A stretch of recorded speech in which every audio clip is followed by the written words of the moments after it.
triste. Oh dioses, ¿por qué me han abandonado? ¿Dónde están? Dios Baal, Dios Acera, ¿qué se han hecho? Aquí estoy en esta pobreza. Creo que hoy será mi última comida y después mi hijo y yo moriremos. No tengo más que un poco de aceite y un puñado de harina. ¿Qué puedo hacer con esto? Por favor, ayúdenme.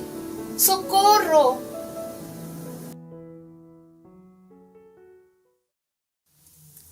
Buenas noches, queridos hermanos. Les saludo en el nombre del Señor y quiero invitarles a tener un breve momento de oración para que Dios bendiga este tiempo que vamos a compartir su palabra. Amado Dios, una vez más queremos agradecerte, Señor, tu gran e inmenso amor por nosotros, tu cuidado, Señor, y en especial a través de tu palabra.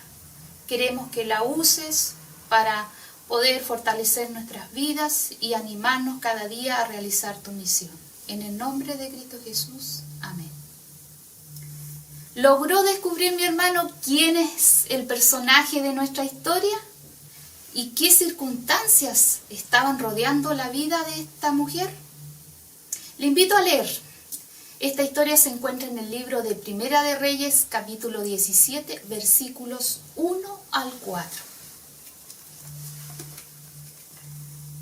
La palabra dice así: Entonces Elías Tisbita, que era de los moradores de Galaad, vino a Acab: Vive Jehová, Dios de Israel, en cuya presencia estoy, que no habrá lluvia ni rocío en estos años, sino por mi palabra. Y vino a él palabra de Jehová diciendo: Apártate de aquí y vuélvete al oriente y escóndete en el arroyo de Querit, que está frente al Jordán. Beberás del arroyo, y yo he mandado a los cuervos que te den allí de comer. Vemos en este relato que el Señor de la misión tenía puesta la mirada en su pueblo, en Israel, y envía al profeta para llamarle la atención a través de su rey, el rey Acab. ¿Cuál era el gran pecado del pueblo de Israel? Habían abandonado al Señor su Dios. Se habían ido en pos de otros dioses. En el capítulo 16, versículo 32 y 33 nos relata en qué había caído el pueblo de Israel. E hizo altar a Baal en el templo de Baal que él edificó en Samaria. Hizo también Acab una imagen de acera, haciendo así Acab más que todos los reyes de Israel que reinaron antes que él, para provocar la ira de Jehová, Dios de Israel. ¿Se da cuenta en qué había caído el pueblo? En la idolatría, en la apostasía. Por lo tanto, este accionar Dios lo iba a enmendar. Y para eso iba a enviar una sequía. Pero no solamente el Señor quería trabajar en Israel, en su pueblo, también quería trabajar en la vida del mismo profeta. ¿Cómo lo iba a hacer? ¿Qué quería Dios del profeta? Quería que fuera obediente, que fuera leal a él, que no le diera la espalda como lo estaba haciendo el pueblo de Israel, y que aprendiera a depender de su provisión. Ya en los primeros versículos que nosotros leemos, Dios le provee de agua a través de un arroyo y lo alimenta a través de unos cuervos. Eso es depender del Señor.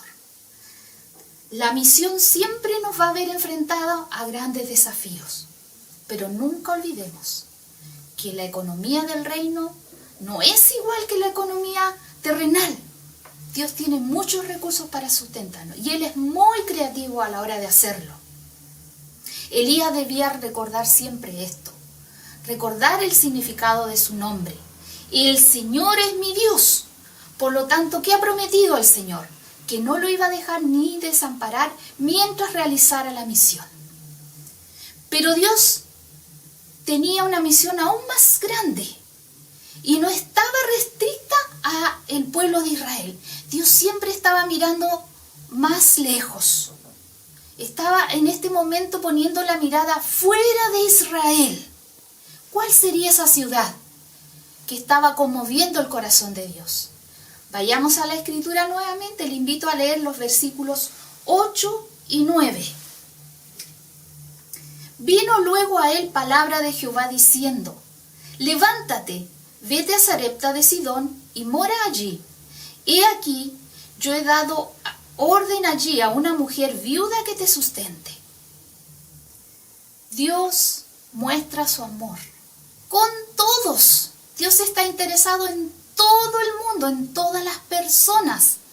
No importa de qué país sean, no importa qué situación estén viviendo, Dios siempre está preocupado. Y envió a su profeta. En este relato nos relata que esta ciudad estaba viviendo algo especial.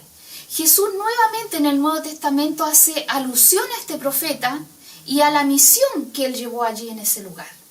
Lucas 4:25 nos dice: y en verdad os digo que muchas viudas había en Israel en los días de Elías, cuando el cielo fue cerrado por 3 años y 6 meses, y hubo una gran hambre en toda la tierra, pero a ninguna de ellas fue enviado Elías, sino a una mujer viuda en Sarepta de Sidón. El lugar donde Dios había enviado al profeta también estaba en sequía, y una sequía que no era menor, iba a durar 3 años y 6 meses. A ese lugar llega el profeta. Su primer encuentro con la mujer fue realmente espectacular, lo diría yo así, porque el profeta venía cansado, venía sediento y hambriento, y lo primero que le pide a esta mujer es: mujer, tráeme un vaso de agua y un trozo de pan. Pero ¿con qué se encuentra el profeta? Se encuentra con una mujer pobre, en extremo. Tanta es su pobreza que lo único que le pudo ofrecer en ese instante fue un vaso de agua. No pudo ofrecerle pan, porque le dijo: solamente me queda un puñado de harina y un poco de aceite. ¿Sería un problema ese para Dios? ¿Qué piensa usted? Dios en medio de la necesidad se manifiesta, y Dios tenía propósitos con esta mujer viuda. El profeta inmediatamente le dice: yo te traigo un poderoso mensaje, te traigo una buena noticia. Hoy día es para ti. Vamos nuevamente a leer el texto. ¿Cuál sería esa gran noticia que traía el profeta Elías? Del versículo 14 al 16. Porque Jehová Dios de Israel ha dicho así: la harina de la tinaja no escaseará, ni el aceite de la vasija disminuirá, hasta el día en que Jehová haga llover sobre la faz de la tierra. Entonces ella fue e hizo como le dijo Elías, y comió él y ella y su casa muchos días. Y la harina de la tinaja no escaseó, ni el aceite de la vasija menguó, conforme a la palabra que Jehová había dicho por Elías. El Dios de Israel, nuestro Dios, su Dios, tenía buenas noticias. Pero ¿qué necesitaba? Necesitaba que esta mujer pusiera su humilde fe en la palabra del profeta. Ella lo hizo así, y el texto bíblico nos relata que el milagro de la provisión ocurrió. Dios es un Dios misionero, es un Dios de provisión.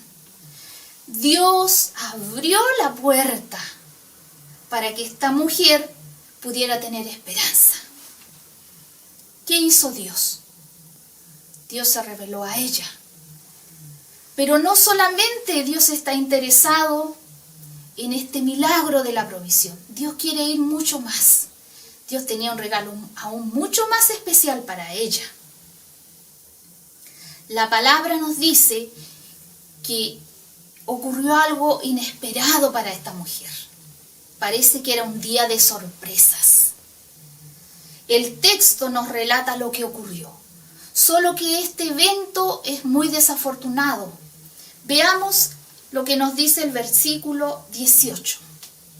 Y ella dijo a Elías: ¿qué tengo yo contigo, varón de Dios? ¿Has venido a mí para traer a memoria mis iniquidades y para hacer morir a mi hijo? Llevar la misión a cabo no es fácil. Muchas veces vamos a tener que vernos enfrentados a circunstancias adversas, difíciles. Van a haber momentos de aflicción, de angustia. Esta madre no sabía lo que estaba pasando. En un primer instante, la llegada del profeta le ha traído buenas noticias, pero ahora se estaba viendo enfrentada a la muerte de su hijo. Y su fe seguramente fue puesta a prueba de fuego. Dios quería ir más allá. Dios quería llegar a su corazón. Dios estaba interesado en salvar no solo su economía, Dios estaba interesado en salvar su vida y la de su hijo. ¿Qué nos dice la palabra? La palabra nos dice que el profeta intercede y el milagro y un segundo milagro ocurre aquí. Santiago 5:15. La oración de fe salvará al enfermo y el Señor lo levantará, y si hubiere cometido pecados le serán perdonados. Dios estaba interesado en trabajar en la vida misma de esta mujer. Y eso es lo que Dios quiere a través de la misión. Dios quiere ir en busca del perdido. En esa condición estaba usted y yo un día. Cristo se presentó ante nuestra vida y Cristo obró el milagro de la salvación. Y Cristo llegó también a la vida de esta mujer. Jesucristo nos ha entregado promesas grandísimas y poderosas en su palabra. Él dice: de cierto os digo, el que oye mi palabra y cree al que me envió, tiene vida eterna y no vendrá condenación, mas ha pasado de muerte a vida. Esa era la condición de esta viuda, de su hijo y de su familia. Pero Dios obró en medio de este tiempo de aflicción.